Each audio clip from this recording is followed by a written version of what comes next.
Hello नमस्ते, आप सबका स्वागत है मेरे चैनल पे। एंड आज इस वीडियो के थ्रू मैं आप सबसे शेयर करने वाली हूँ अपनी strategy set B SPM costing के पेपर के लिए। एंड अभी जो आईसीआई पेपर बना रही है स्पेशली सेट ए और सेट बी के लिए, वो दोनों ही टफ कर रही है। मतलब वो दोनों ही पेपर के लेवल को हाई रख रही है आईसीआई। तो मैं आप सबसे इस वीडियो के थ्रू शेयर करने वाली हूँ कि कौन से नोट्स प्रीफर करें, मतलब क्या स्टडी मटेरियल्स देखें, सेकेंडली कौन सी लेक्चर्स देखने चाहिए, थर्ड कितना टाइम अलॉट करें इस चीज़ के लिए। एंड जैसे अभी कितने लोग हैं तो आर्टिकलशिप चल रही होगी एंड आर्टिकलशिप के बीच में वो पेपर देने की सोच रहे होंगे, तो उस टाइम पे से ऑफिस भी जाना होता है, सीए फाइनल के क्लासेस भी अटेंड करने होते हैं, उसमें कितना टाइम निकालें हम इस पेपर के लिए। तो पहले तो नोट्स जो मैंने प्रीफर करे थे, मैंने कौन सा प्रीफर कर देखे थे, तो नोट्स मैं डिस्क्रिप्शन में डाल दूँगी, वो सारे पढ़ के जाने हैं आपको। एंड वो सारे पढ़ने हैं आपको, उससे प्लस आपको आईसीआई की जो मॉड्यूल आती है सेट बी के लिए, आपको वो भी पढ़ना। आप चैप्टर वाइज उठाओ और वो चैप्टर वाइज सब करो। आप या तो मॉड्यूल पढ़ लो पूरा, मतलब मैं जो सजेस्ट करूँगी वो तो यही है कि आप मॉड्यूल पढ़ो और जो बेसिकली जो लास्ट में एंड में जो एक्सरसाइज वाले क्वेश्चंस होते हैं ना, वो सारे करो आप।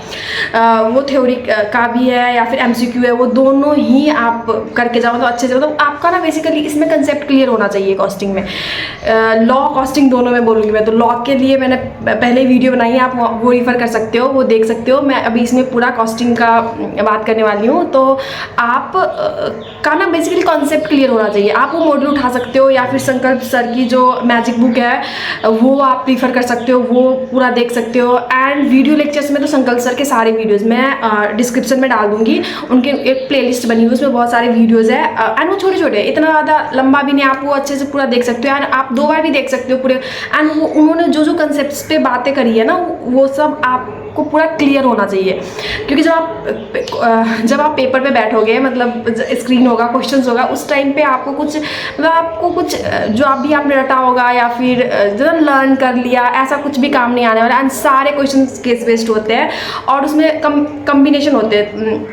प्रैक्टिकल क्वेश्चंस भी देखने को मिलेगी आपको और थ्योरी वाले क्वेश्चंस भी देखने को मिलेगा। ऐसा कुछ नहीं है कि ये कॉस्टिंग है तो बस प्रैक्टिकल रहेगा वहाँ पे या फिर बस थ्योरी रहेगा, ऐसा कुछ भी नहीं है, आपको दोनों देखने को मिलेगा। और प्रोपोर्शन की बात करें तो ऐसा कुछ फिक्स प्रोपोर्शन नहीं है, क्योंकि मैंने जैसे अपने फ्रेंड सबसे भी बातें करी थी अपने पेपर देने से पहले कि वो किस प्रोपोर्शन में आते हैं, जैसे प्रैक्टिकल कितने नंबर की या फिर थ्योरी कितने नंबर की। तो ऐसा कुछ भी पर्टिकुलर नहीं है, क्योंकि मैंने जितने लोगों से पूछा ना, कोई बोलते हैं कि उनके अटेम्प्ट में प्रैक्टिकल ज़्यादा आए थे, कोई बोलते हैं उनमें थ्योरी ज़्यादा आए थे। तो वैसा कुछ भी नहीं है, आपको पूरा अच्छे से कंसेप्ट बना है। और आपका कंसेप्ट अगर सारे चैप्टर में क्लियर है ना, तो फिर मतलब हो जाएगा। अब मैंने तो 1 वीक पढ़ा था, मतलब मैंने कॉस्टिंग लॉ के लिए भी मैंने 1 वीक दिया था एंड कॉस्टिंग के लिए भी मैंने 1 वीक दिया था प्रॉपर पूरा।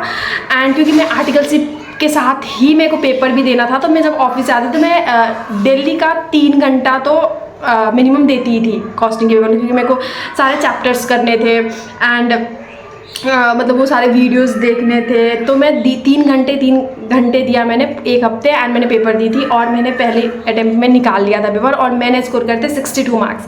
तो मैं यही सजेस्ट करूँगी आप सबको भी कि आप मतलब बेसिकली कंसेप्ट्स क्लियर रखो अपना, मतलब।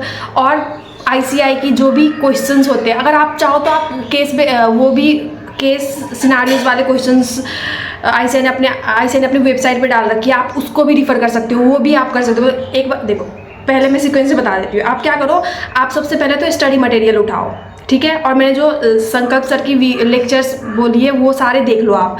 फिर आईसीआई के चैप्टर वाइज उठाओ, जैसे चैप्टर 1 चैप्टर 2, वो सारे कंसेप्ट्स करो। एंड आईसीआई की जो मॉड्यूल होती है ना, उसके एंड में टेस्ट योर सेल्फ करके समरी बनाया होता है। टेस्ट योरसेल्फ तो क्वेश्चंस होते हैं, उससे पहले एक समरी होता है पूरे चैप्टर्स का, तो वो समरी भी पॉइंट वाइज होता है, तो आप पॉइंट वाइज रीड कर सकते हो। एंड वो पूरा रीड करने के बाद आप उसके क्वेश्चंस करो, आईसीआई के क्वेश्चंस उठाओ। आईसीआई के क्वेश्चन मतलब जो मैंने पीडीएफ करी है, फिर वो सारे क्वेश्चंस देखो। मतलब आप एक बार सारे क्वेश्चंस पे नज़र मार लो, ये नहीं कि चलो रहने देते हैं, ये 1-2 चैप्टर करके जाते हैं, या फिर ऐसा कुछ भी नहीं है। ICI कहीं से भी मतलब वो ना पूरा मिक्स करके क्वेश्चन पूछ सकती है, तो ICI कहीं से भी कुछ भी उठा के क्वेश्चन पूछ सकती है, कोई भी चैप्टर से ले सकती है, कोई भी नहीं। तो आप ऐसा चैप्टर वाइज तो कुछ सोचो ही मत कि इतना चैप्टर कर लेता हूँ या फिर इतना कर लेती हूँ, ऐसा कुछ नहीं है। आपको पूरा चैप्टर्स देखने, तो सीक्वेंस में यही है कि आप सबसे पहले मॉड्यूल उठाओ, जो भी संकल्प सर की मैंने जो वीडियोस करी वो सारे देखो, उसके बाद मॉड्यूल के सारे चैप्टर के समरीज जो बने हुए थे वो सारे पढ़ो।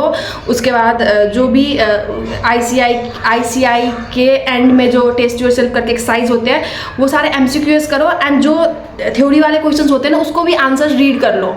मतलब इससे क्या होगा कि आपको कंसेप्ट क्लियर हो जाएगा एंड आप समझ जाओगे कि क्या चीज़ है, मतलब क्या क्या पूछ सकती है ICI। और उसके बाद जो भी मैंने डिस्क्रिप्शन में डाली नोट्स वो सारे क्वेश्चन सब देख लो।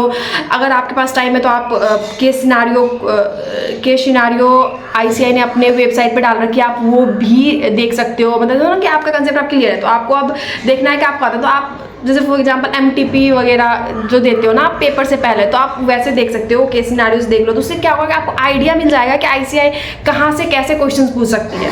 तो जब आप क्वेश्चंस के सामने बैठोगे ना पेपर में, तो क्या होगा कि आपके लिए हर कुछ नया नहीं होगा। मतलब हाँ, क्वेश्चंस तो अलग ही दिखेंगे, बट एटलीस्ट आपको उस लेवल का एक अंदाज़ा रहेगा कि पहले से कि कैसे क्वेश्चंस क्या आ सकते हैं। तो जैसे मैंने 3-3 घंटे डेली का पढ़ा, मतलब 1 हफ्ते तक पढ़ी।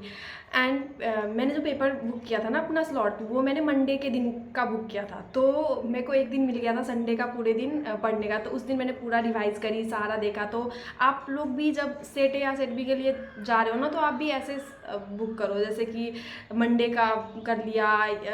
किसी किसी के ऑफिस में तो 4 सैटरडे छुट्टी होती होगी, तो सैटरडे संडे 2 दिन की छुट्टी मिल गई, तो उस मंडे को कर लिया। तो इससे क्या होगा कि आपको 2 दिन बढ़िया से इफेक्टिव स्टडी करने का टाइम मिल जाएगा। मतलब बस उसी चीज़ पे फोकस करके, मतलब अच्छे से फोकस करना मिल जाएगा। तो आप ये कर सकते हो, ऐसे सीट बुक कर सकते हो जो आपको ईजी होगा, एंड आपने 2 दिन जो पढ़ा होगा तो वो फ्रेश होगा आपके माइंड में, आप जाके पेपर लिख सकते हो। तो ये थी मेरी स्ट्रैटेजी। आई होप कि ये आपके लिए हेल्पफुल हो, एंड बेस्ट ऑफ लक। आप सबका पेपर बढ़िया रहे। Thank you.